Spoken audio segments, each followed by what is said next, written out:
তালের বড়া আমরা কম বেশি প্রায় সকলেই বানিয়ে নিতে পারি, তবে একদম পারফেক্ট তালের বড়া হবে ওপর থেকে যেমন মুচমুচে, ভেতর থেকে রসালো ও নরম। আর তারই সঙ্গে বড়াগুলোকে যদি 1 থেকে 2 দিন রেখে দিয়েও খেতে চাই, একদমই শক্ত হবে না। প্রতি বছর তালের আমরা বিভিন্ন রকমের রেসিপি বানিয়ে নিই, তবে তালের বড়া ঠিক যে পদ্ধতিতে আমি বাড়িতে বানিয়ে নিই সেটাই আজ আপনাদের সঙ্গে শেয়ার করতে যাচ্ছি। তালের বড়া বানিয়ে নেওয়ার জন্য নিয়ে নিয়েছি তাল, আর এইরকম কালচে ও গায়ে এরকম সাদা সাদা দাগযুক্ত তালগুলোই ভালো হয় আর বেশ মিষ্টি হয়। এবার তালের উপরের কালো অংশটা ছাড়িয়ে নিতে হবে। তাল যদি পাকা ও রসালো হয় তাহলে খুব সহজেই কিন্তু এটা ছাড়িয়ে নেওয়া যায়। খুব সহজেই উপরের কালো অংশটা আমি ছাড়িয়ে নিয়েছি। এবার ভেতরের বীজগুলোকে আলাদা করে নিতে হবে। লালচে ধরনের তালগুলো কিন্তু তেতো হয়, আর তেতো তালের বড়া খেতেও ভালো লাগে না। বাজার থেকে তাল নিয়ে আসার পর অনেক সময়ই তাল তেতো লাগে, আর আমরা ঘরোয়া পদ্ধতিতে সেই তেতো ভাবটা কাটিয়ে নিই, আর সেটাও শেয়ার করছি আপনাদের সঙ্গে। প্রথমত একদম অল্প পরিমাণে জল দিয়ে আমি তালটাকে একটু ভিজিয়ে রাখছি, আর একটি পাত্রে নিয়ে নিচ্ছি 1/2 কাপ মতো সুজি।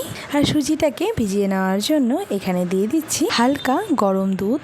আচ্ছা, এবার সুজিটা একটু সাইডে রেখে তালের পাল্পটা বের করে নেব। একটু জল দিয়ে ভিজিয়ে রাখার কারণে আটিগুলো কিন্তু বেশ নরম হয়ে গেছে, আর এই রকমভাবে যদি 10 থেকে 15 মিনিট ভিজিয়ে রাখা যায় তাহলে তালের পাল্পটা খুব সুন্দর ও সহজভাবে বের করে নেওয়া যায়। এবার তালের পাল্পটা বের করে নেওয়ার জন্য আমি ব্যবহার করছি এরকম একটি গ্রেটার, আর এর সাহায্যে পাল্পটা বের করতে অসুবিধে মনে হলে আপনারা প্লাস্টিকের ছিদ্রযুক্ত ঝুড়ির সাহায্যেও বের করে নিতে পারেন, অথবা আপনাদের কাছে থাকা ছিদ্রযুক্ত প্লেটের সাহায্যেও এই পাল্পটা খুব সহজে বের করে নেওয়া যায়। এবার আমি একটু হাত দিয়ে প্রথমত কচলে নিচ্ছি, আর এইরকমভাবে কচলে নেওয়ার পর আমি এই গ্রেটারের সাহায্যে পাল্পটাকে খুব সহজে বের করে নেব। দেখুন কত সহজে পাল্পটা বের করে নেওয়া যাচ্ছে। সম্পূর্ণ তালের পাল্প আমি বের করে নিয়েছি। এবার তালের পাল্পটা একটু ছেঁকে নিতে হবে, কারণ এতে প্রচুর পরিমাণে আঁশ রয়ে গেছে, আর তাই একটি সুতির শুকনো কাপড় নিয়েছি। আপনারা চাইলে এরকম স্ট্যানারের মধ্যেও ছেঁকে নিতে পারেন, তবে আমি এর মধ্যে কেন করছি সেটাও আপনাদের বলছি। এইরকমভাবে সম্পূর্ণ পাল্পটা ঢেলে নেওয়ার পর কাপড়টাকে একটু ডাবল করে নিচ্ছি, কারণ একটু পাতলা মনে হচ্ছিল বলে। এবার এই কাপড়ের সাহায্যেই আমি এটাকে একটি পুঁটুলি মতো বেঁধে নিচ্ছি। এবার এটাকে ঝুলিয়ে রাখতে হবে 1/2 ঘন্টা মতো। তাল যদি তেতো হয় তাহলেই 1/2 ঘন্টা ঝুলিয়ে রাখতে হবে, আর তেতো না হলে সঙ্গে সঙ্গেই এর পাল্পটা আমরা এর মধ্যে ছেঁকে বের করে নিতে পারি। আচ্ছা, এবার একটু এরকমভাবে ঝুলিয়ে রাখলে তেতো জলটা এরকম ফোঁটা ফোঁটা হয়ে বেরিয়ে আসবে। মাকে দেখেছি এর মধ্যে 1 ফোঁটা চুন দিয়ে ঝুলিয়ে রাখতো, আর নামিয়ে নেওয়ার সময় অবশ্যই মনে করে চুনটাকে এর মধ্যে থেকে বের করে নিত। চুন দিয়ে দেওয়ার ফলে তালের মধ্যে থাকা তেতো ভাবটাকে একদম শুষে নিত, আর তারপর তাল দিয়ে আমরা যে কোনো রেসিপি বানিয়ে নিই না কেন একদমই তেতো লাগতো না। সুজিটা কিছুক্ষণ ভিজিয়ে রাখার ফলে নরম হয়ে গেছে। আমি এবার একটি বড় পাত্রে ঢেলে নিচ্ছি। দিয়ে দিচ্ছি 1/2 কাপ চিনি। মিষ্টির পরিমাণটা অবশ্যই নিজেদের স্বাদ অনুযায়ী নেবেন। চিনিটাকে একটু ভালোভাবে মিশিয়ে নিয়ে এর মধ্যে দিয়ে দিচ্ছি গোটা মৌরি। আমি অল্প পরিমাণে গোটা মৌরি ব্যবহার করছি, তবে আপনারা চাইলে মৌরি নাও ব্যবহার করতে পারেন, দিলে এর গন্ধটা বেশ ভালো লাগে। দিয়ে দিচ্ছি নারকেল কোড়া।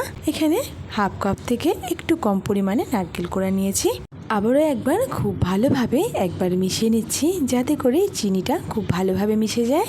গুঁড়ো চিনি ব্যবহার করলে খুব সহজেই মিশিয়ে নেওয়া যায়। আমি যেহেতু এইভাবে ব্যবহার করলাম তাই একটু ভালোভাবে মিশিয়ে নিলাম। এরপর 3টি গোটা এলাচ আর অল্প পরিমাণে গোটা মৌরি আমি এরকমভাবেই গুঁড়ো করে নিচ্ছি। আর লাগছে পাকা কলা। আমি এখানে একটি কলা ব্যবহার করছি, তবে ছোট ছোট হলে 2-3টি ব্যবহার করা যেতে পারে। কলা ব্যবহার করলে তালের বড়াগুলো ভেতর থেকে যেমন নরম ও রসালো হবে, আর কলার মধ্যে থাকা প্রাকৃতিক মিষ্টি তালের বড়াগুলোকে আরও দ্বিগুণ সুস্বাদু করে তোলে। তালের পাল্প বের করার আগে তালের আটিগুলোকে একটু জল দিয়ে যেমন ভিজিয়ে রেখেছিলাম, এইভাবে পুঁটুলি বেঁধে কিছুক্ষণ ঝুলিয়ে রাখার কারণে পাল্পের মধ্যে থাকা এক্সট্রা জল ও তেতো ভাবটা কেটে যায়। আর ঠিক এই কারণেই তখন আমি স্ট্রেনারের সাহায্যে সঙ্গে সঙ্গে পাল্পটাকে আমি ছেঁকে আপনাদের দেখাইনি। এবার আমি এর মধ্যে পাল্পটাকে ছেঁকে এইরকমভাবে বের করে নিচ্ছি। দেখুন কত সহজেই এর পাল্পটা বেরিয়ে আসছে।